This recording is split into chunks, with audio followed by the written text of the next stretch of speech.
Alright, good morning students. Now chapter 10 circles. Let me do exercise 10.1. Okay, a short exercise. Exercise 10.1. Okay, this is on page number 209. Page 209. Alright, now let's just do this.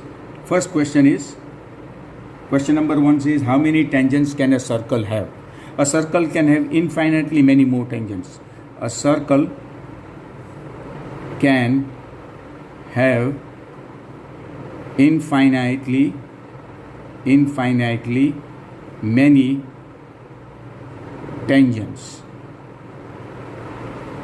It can have many tangents. But at a given point,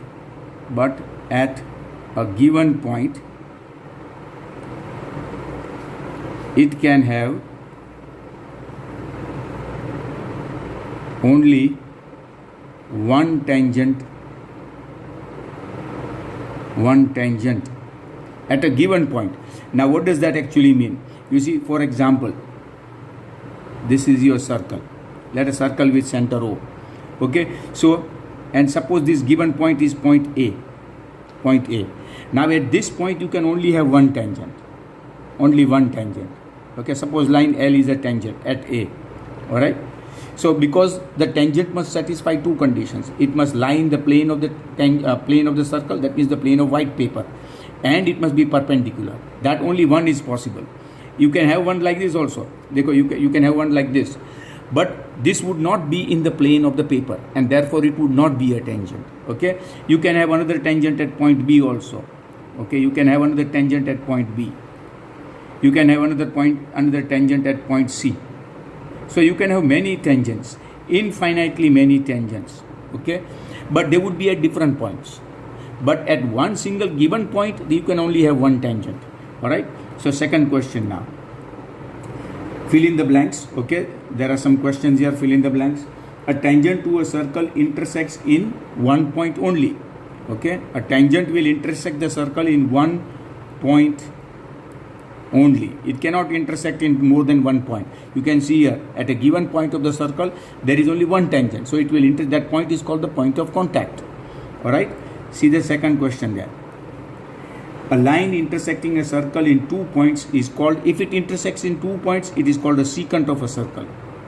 Okay, a secant of a circle. Now of course I have given you an idea of a secant. Okay, this is a secant. It intersects the circle with center O in 2 points, A and B. That's why it is called a secant. Okay. Third question there. A circle can have 2 or more parallel tangents at the most. Okay, it can have only 2 parallel tangents. 2 parallel tangents. Alright, why 2 parallel tangents? See, for example, this is your circle, and you got one tangent here, and this is your diameter, and you got another tangent here. L and M are tangents. Okay, AB is the diameter, O is the center. This is going to be perpendicular, this is going to be perpendicular. So you can only have 2 parallel tangents at 2 points A and B. Of course, you can have many parallel tangents, okay, sets of, depending upon the points that you, but they have to be diametrically opposite. Only then they will be parallel to each other. All right. So that is number 3. And number 4. Question number 4. Okay.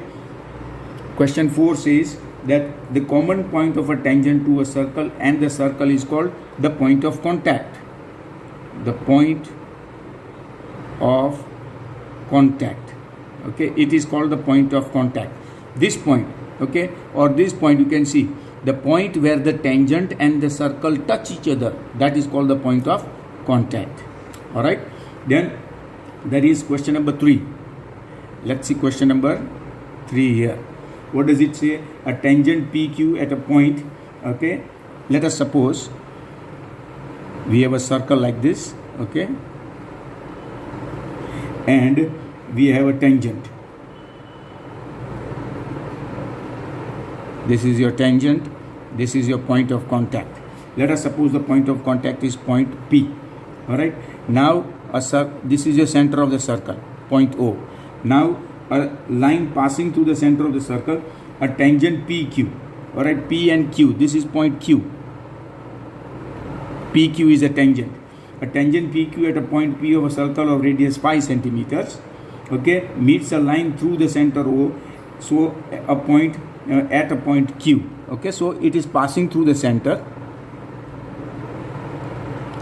This line L, it is passing through the center and it intersects in point Q. This is going to be 90 degrees. And the radius of the circle is given as 5. Okay, so radius 5 meets the center, so that OQ is 12. Okay, this point is point O, center OQ is 12. All right, now we want to find PQ, find the length of the tangent PQ. So in triangle OPQ, measure of angle P is 90 degrees. If it is 90 degrees, therefore by Pythagoras theorem,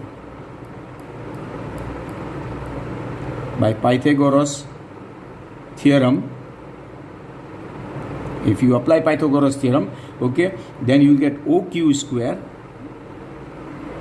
will be equal to OP square plus PQ square. All right, OQ square is 12 square, OP square is 5 square, and the length of the tangent PQ square. Therefore PQ square will be 144 minus 25. 144 minus 25 is 119.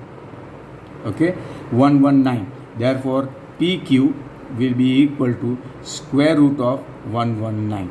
So the length of the tangent is square root of 119. All right, there is question number 4 here. Okay, the fourth question says draw a circle and two lines parallel to given line. All right, so let us see now. We have a circle, okay, and then we have, suppose this is line L. Line is parallel here, a line L. Line and a circle are given. Okay, a circle with center O and radius I, and a line L. Now we are supposed to draw a line, we draw a circle and two lines parallel to a given line such that one is a tangent. All right, so one is a tangent here. Here M is a tangent. Point A is the point of contact. Okay, and another line also parallel such that it passes through other, and the other line is a secant. Okay, so the other line is a secant. I can make a secant anywhere. I can make it here also. Here N is a secant. Okay, let us call these points, say P and Q. Okay, so therefore M is a secant. That is line M. Remember, when I say M, small letter M, M is a secant, and small letter N is a secant. Okay, this N is a secant and M is a tangent. M is a tangent.